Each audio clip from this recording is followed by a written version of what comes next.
Welcome back to our Part of Speech series, where you learn about the different part of speech in English grammar. In today's video we will learn about conjunction. Conjunction falls on the 7th number in part of speech. To learn about other part of speech in English grammar, please check our previous videos. For your convenience, we have already shared the previous videos link in comment. Do not forget to check it out. If you like to read, we have picked up some of the best material for you. Click the link in the description to know more. Without further delay, let's us begin to our video. What is conjunction? To understand the meaning of conjunction, let's take a look at its origin. Beginning in the 17th century, an element of a conjunction was known as a conjunct. The conjunction itself was then called a connective. That archaic term, however, diminished in usage during the early 20th century. In its place, the terms coordinating conjunction and correlative conjunction became more commonly used. Definition of conjunction. A conjunction is a word or phrase that connects words, phrases, clauses, and sentences together. The word "and" is a commonly used example of a conjunction. Here are two examples of how we can use a conjunction like and in both a simple and complex way.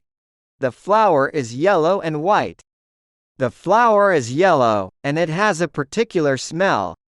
List of common conjunctions. The following list contains some of the most commonly used conjunctions: and, but, or, so, because, however, after, since, during, then, unless, that, while. Types of conjunctions: coordinating conjunctions, subordinating conjunctions, correlative conjunctions. Coordinating conjunctions. A coordinating conjunction is a conjunction that connects two or more equal grammatical elements. In practice, this usually means a coordinating conjunction will connect the same parts of speech, such as a verb to another verb. For example, everyone sang and danced. Importantly, coordinating conjunctions are the conjunctions used to connect independent clauses together.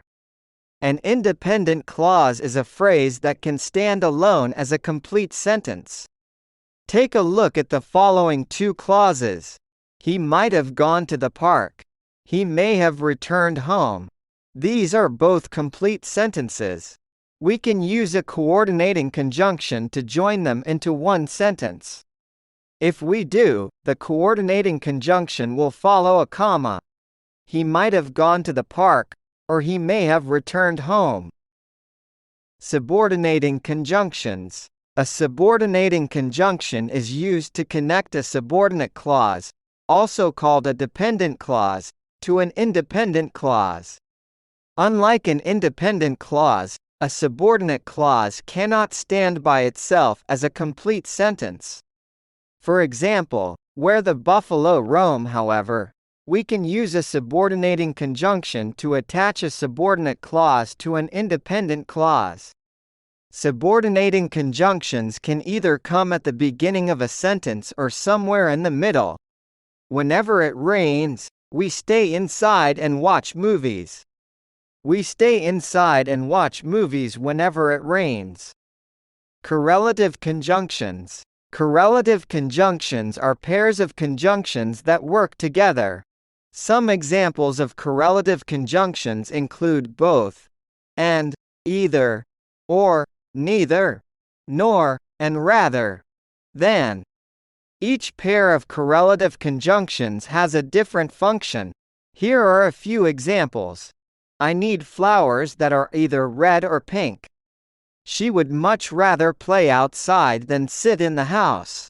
The dog was as big as a horse. Where to place conjunctions. In general, conjunctions are frequently used between the things they connect. For example, I am hungry and tired. He tried to buy some food, but the store was closed. Cheetahs run faster than most other animals. Two exceptions to this general rule are subordinating conjunctions, which can be used at the beginning of sentences, and the first of a pair of correlative conjunctions. Since we were kids, we have loved riding roller coasters. The soup has both carrots and onions. Proper comma usage. The comma is oftentimes the punctuation mark that causes people the most problems.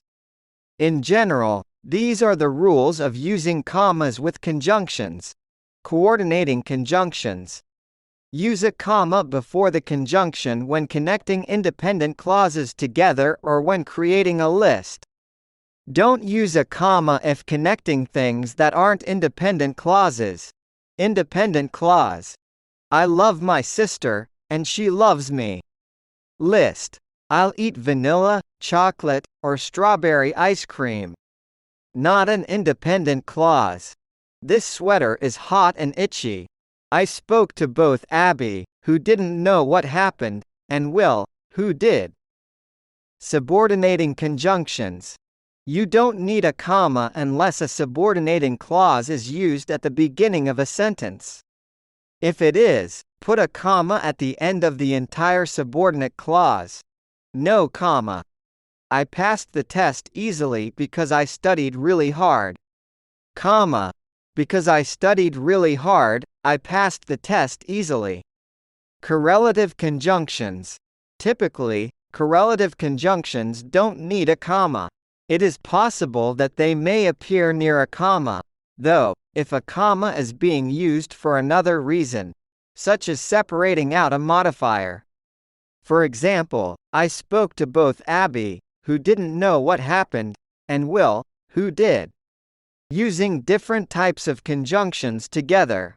Here is an example of a complicated sentence that uses all three types of conjunctions. Take note that only the coordinating conjunction that connects two independent clauses uses a comma. I tried to convince my mom and dad I was innocent, but my plan failed because both my younger brother and my younger sister told them that I broke the window. Thanks for watching. Want to know more about English grammar? We post a weekly video on our YouTube channel. We also post daily video on English vocabulary to improve your communication skill. Please like our videos and subscribe to our channel. Also press the bell icon so you'll be notified when we upload our videos. See you soon. Take care and keep learning.